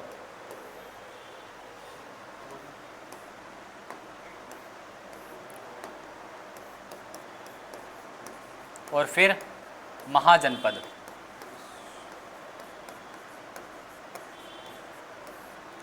समझ में आया कैसे चल रहे हैं? सबसे छोटा कुल, ग्राम, विश, जन, जनपद और महाजनपद। क्या? जैसे कि हमारे छोटी, जैसे कि हमारे क्या हो जाता है? तहसील वगैरह आ जाती है ना, नगर वगैरह, उसी तरह से वहाँ पे विश होते थे। क्या? जन यहाँ पे पीपल नहीं है, पीपल यानी लोग नहीं है। जन का मतलब यहाँ का जैसे कि संभाग होते हैं ना हमारे, जैसे कि 4 जिलों को बनाया जाता है। एक जिला होता है, जिला के बारे में संभाग आता है। संभाग, संभाग के अंदर क्या आता है? 4 जिले हो जाते हैं, 4-5 जिले हो जाते हैं। ठीक है, जैसे कि हमारे बीकानेर, मैं बीकानेर से हूँ तो वहाँ पे हमारा जो जनपद है उसमें 4 से 7 जनपद आते हैं, 4 से 7 जिले आते हैं, तो वो होता है जन। फिर आ जाता है जनपद, फिर आ जाता है महाजनपद। ठीक है, अब देखो, अब टोटल यहाँ पर कितने महाजनपद थे? 16। कितने महाजनपद थे? 16। 16 में से 14, 16 में से 14 जो महाजनपद थे, 14 महाजनपद थे, उसमें कौन सा सिस्टम था? उसमें जो सिस्टम था वो था राजतंत्र। हिंदी में क्या बोलते हैं? राजतंत्र। राजतंत्र का मतलब इंग्लिश में क्या बोलते हैं? राजतंत्र को मोनार्की। राजतंत्र को इंग्लिश में क्या बोलते हैं? मोनार्की।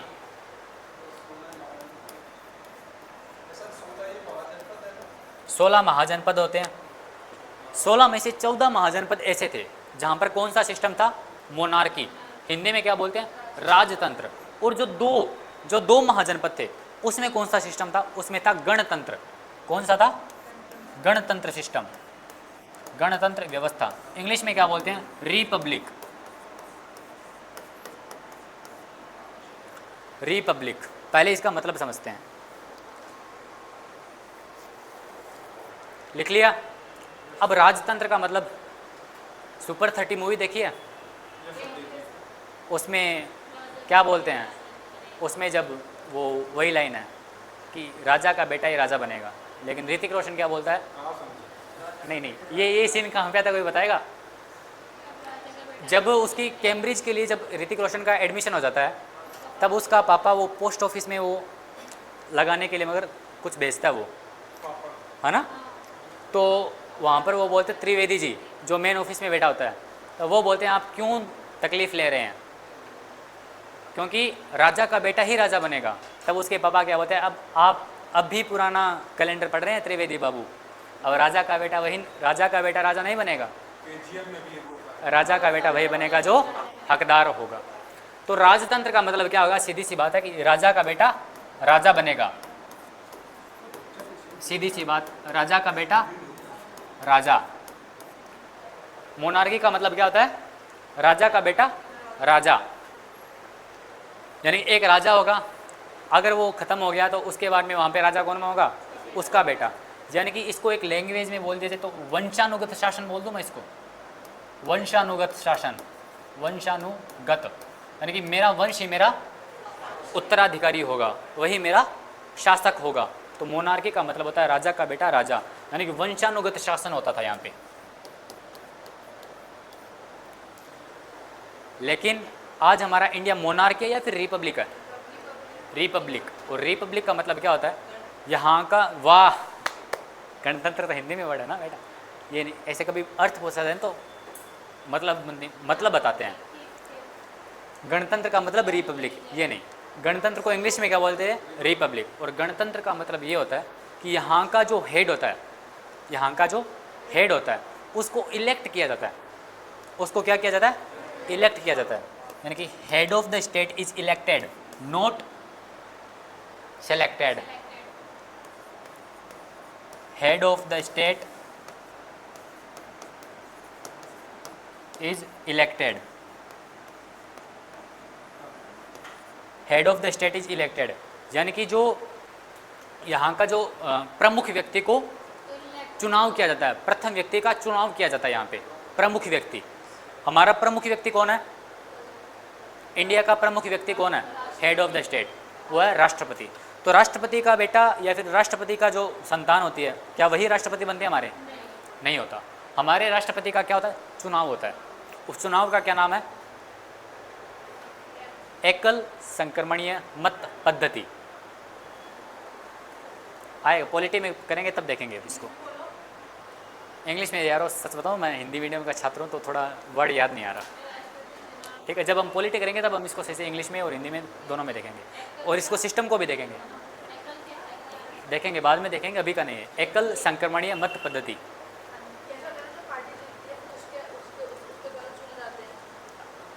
इसका चुनाव जो होता है वो अप्रत्यक्ष होता है, इनडायरेक्ट इलेक्शन होता है। हमारे राष्ट्रपति का चुनाव इनडायरेक्ट इलेक्शन होता है, और प्रधानमंत्री का चुनाव डायरेक्ट इलेक्शन से।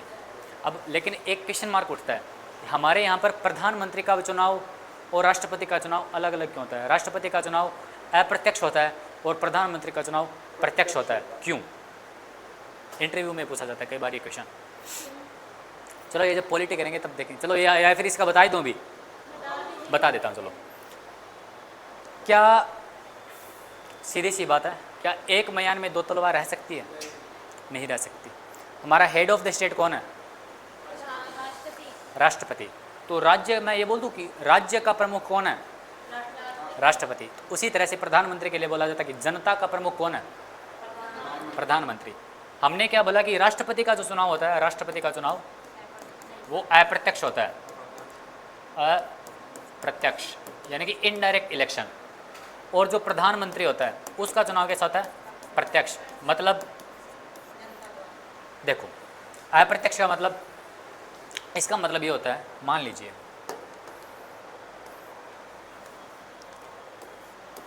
ये यहाँ की जनता है, सीधे से बोल दो कि हम एक नगर में है, हमने किसको चुना? हमने चुना एमएलए को। किसको चुना? एमएलए को। मान लीजिए इतनी सारी जनता ने मिलकर 3 एमएलए को चुना। ये क्या है? एमएलए, एमएलए, ये भी एमएलए और ये भी एमएलए। अब जो राष्ट्रपति का, अब ये हमारे रिप्रेजेंटेटिव्स है, हम सारा काम नहीं कर सकते, तो हमने हमारी तरफ से हमारा जो सड़क का काम, हमारे नगर निगम का काम, ये जो काम करने के लिए हमने किसको चुना है? एमएलए को। ये विधानसभा में बैठते हैं और हमारी तरफ से हमारी बात रखते हैं। हर एक जगह की एक डेलिमिनेशन एरिया बना दिया जाता है, ठीक है, डेलिमिटेशन एरिया बना दिया जाता है, और वहाँ का एक एक एमएलए होता है। तो एमएलए हर एक जगह का प्रतिनिधित्व करता है कि आप इस जगह से बताइए, क्योंकि एक, मान लीजिए इतना एक पूरा राज्य है, इतने एरिया के बारे में एक एमएलए को पता होता है, कि यहाँ पर ये कमी है, यहाँ पर वो कमी है, तो इतने सारे जो यहाँ के जो लोग हैं वो सारे लोग मिलकर एक एमएलए को चुनते हैं, तो वो यहाँ की प्रॉब्लम्स देखता है। उसी तरह से इस राज्य को अलग अलग डेलिमिटेशन कर दिया जाता है। डेलिमिटेशन मतलब अलग अलग निर्वाचन क्षेत्रों में बांट दिया जाता है। तो ये इतने एमएलए आ गए, हम सब ने मिलकर मान लेते 3 एमएलए चुने। अब ये एमएलए है वो किसका चुनाव करेंगे? वो राष्ट्रपति का चुनाव करेंगे। वो किसका चुनाव करेंगे? राष्ट्रपति का। राष्ट्रपति का इलेक्शन तो हुआ है, क्या इसको डायरेक्ट हमने चुना है? नहीं चुना। चुना किसने है? हमारे प्रतिनिधि ने। हमने क्या बोला कि हमारे पास इतना टाइम नहीं है, हमारे पास इतना टाइम नहीं है, हमने इनको चुन दिया, हमें इन पर पूरा भरोसा है, ये जिसको भी चुनेंगे ना वो अच्छे व्यक्ति को चुनेंगे। लेकिन क्या हकीकत ऐसी है? आपको भी पता है। तो ये राष्ट्रपति का चुनाव हुआ है, मगर प्रत्यक्ष हुआ है क्या? प्रत्यक्ष चुनाव नहीं हुआ। कैसा चुनाव हुआ है? अप्रत्यक्ष, डायरेक्ट इलेक्शन नहीं हुआ। कैसा इलेक्शन हुआ है? Indirect election. वैसे ही हाँ आएगा पॉलिटी में, हम इसको एकदम सही से देखेंगे, एकदम पूरा एकदम क्राइटेरिया करके, फिर देखते हैं आपको अगर पढ़ना है उसके ऊपर डिपेंड करेगा। फिर एक होता है प्रधानमंत्री। क्या कौन होता है? प्रधानमंत्री। प्रधानमंत्री क्या है? राष्ट्रपति है? नहीं है। एमएलए है? नहीं है। क्या है? एमपी। एमएलए और एमपी का अंतर पता है? एमएलए वो होते हैं जो विधानसभा में बैठते हैं, जो राज्य का प्रतिनिधित्व करते हैं, मतलब उस लोकल क्षेत्र का प्रतिनिधित्व करते हैं। और एमपी बैठते हैं वो पार्लियामेंट में, सांसद में। सांसद हमारे एक है, सांसद नहीं संसद। एक होता है संसद होता है या सांसद होता है? संसद होता है और सांसद अलग होता है। संसद के सदस्य क्या कहलाते हैं? सांसद कहलाते हैं। तो प्रधानमंत्री हमारे क्या है? संसद के एक सदस्य है, यानी कि वो एक सांसद है। और सांसद का चुनाव जनता खुद करती है, जनता खुद करती है। तो कौन सा इलेक्शन है? Direct election. डायरेक्ट इलेक्शन है ये, डायरेक्ट इलेक्शन, प्रत्यक्ष चुनाव। प्रत्यक्ष चुनाव हो गया। अब हेड ऑफ द स्टेट किनको बोल दिया? हेड ऑफ द स्टेट राष्ट्रपति को, और हेड ऑफ द पीपल किसको बोलेंगे? प्रधानमंत्री को। हमने इनको बना लिया। अब देखो, अब हमारा जो वास्तविक में जो भी काम होता है, वास्तविक में रियल में काम कौन करता है? प्रधानमंत्री। रियल में काम कौन करता है? प्रधानमंत्री। राष्ट्रपति क्या करता है? सिर्फ सिग्नेचर करता है। क्या करता है? उस काम पे सिग्नेचर करता है। काम क्या होना है वो डिसाइड कौन करेगा? प्रधानमंत्री। उसको लास्ट में सिर्फ साइन करके कौन करेगा? राष्ट्रपति। अब अगर राष्ट्रपति का चुनाव भी अगर हम प्रत्यक्ष रूप से कर देते, प्रत्यक्ष रूप से कर देते, तो देखो क्या प्रॉब्लम होती। राष्ट्रपति कभी भी कह सकता था तू भी उसी चुनाव से चुना है, मैं भी उसी चुनाव से चुना हूँ, तुझे भी जनता ने चुना है, मुझे भी जनता ने चुना है, मैं हेड ऑफ द स्टेट भी हूँ और मैं पीपल ऑफ द स्टेट भी हूँ, और तुम सिर्फ पीपल ऑफ द स्टेट हो। पावर किसकी चलेगी? मेरी चलेगी। तो राष्ट्रपति है वो कभी भी अपनी ताकत, सारी ताकत अपने हाथ में ले सकता था। राष्ट्रपति तीनों सेनाओं का प्रमुख भी है, उसके पास सारी सशस्त्र बल। हम एक ऐसा व्यक्ति को तैयार कर देते जो हर जगह से इतना ज़्यादा पावरफुल होता जो किसी के काबू में नहीं आ सकता था। ठीक है, तो हमने जनता से किसको बना दिया? प्रधानमंत्री को। आधी पावर यहाँ पे दी और आधी पावर राष्ट्रपति को दी। आधी पावर किसको दी? राष्ट्रपति को। तो पावर का क्या हो पाई? बैलेंसिंग हो पाई। इसी वजह से हमारे दो चीज़ें बनाई जाती है, एक 26 जनवरी और एक 15 अगस्त। आप नोटिस करना, जब 26 जनवरी बनाई जाती है इसको क्या बोलते हैं? Republic day. क्या बोलते हैं? तो रिपब्लिक डे। तो इस दिन जो लाल किला में जो भाषण दिया जाता है वो किसके द्वारा दिया जाएगा? राष्ट्रपति के द्वारा। और 15 अगस्त के ऊपर जो भाषण दिया जाएगा वो किसके द्वारा दिया जाएगा? प्रधानमंत्री के द्वारा। क्यों? प्रधानमंत्री के द्वारा। इस दिन इंडिपेंडेंस डे है। रिपब्लिक का मतलब क्या होता है? रिपब्लिक का मतलब होता है जो हेड ऑफ द स्टेट है वो इलेक्टेड होगा। वो इलेक्टेड कौन होता है? हमारा Republic. Head of the state कौन है? राष्ट्रपति। और इसका नाम क्या है? Republic day. तो यहाँ पर भाषण कौन देगा? राष्ट्रपति। और 15 अगस्त में जनता, हमारी जनता आज़ाद हो गई थी, तो यहाँ पर भाषण कौन दे रहे हैं? प्रधानमंत्री। क्यों दे रहे हैं? पता लग गया। हर एक चीज़ का एकदम अच्छा सा रीज़न है। समझ में तो आ रहा है ना सबको? ठीक है। अब तो ये 14 राजतंत्र थे और 2 क्या थे? गणतंत्र थे। इसका मतलब समझ आ गया? अब जो 2 गणतंत्र थे वो कौन कौन से थे? 2 गणतंत्र के नाम, एक था वज्जी और एक था मल। कौन सा था? वज्जी और एक था मल। ये दो महाजनपद ऐसे थे जहाँ पर कौन सी व्यवस्था थी?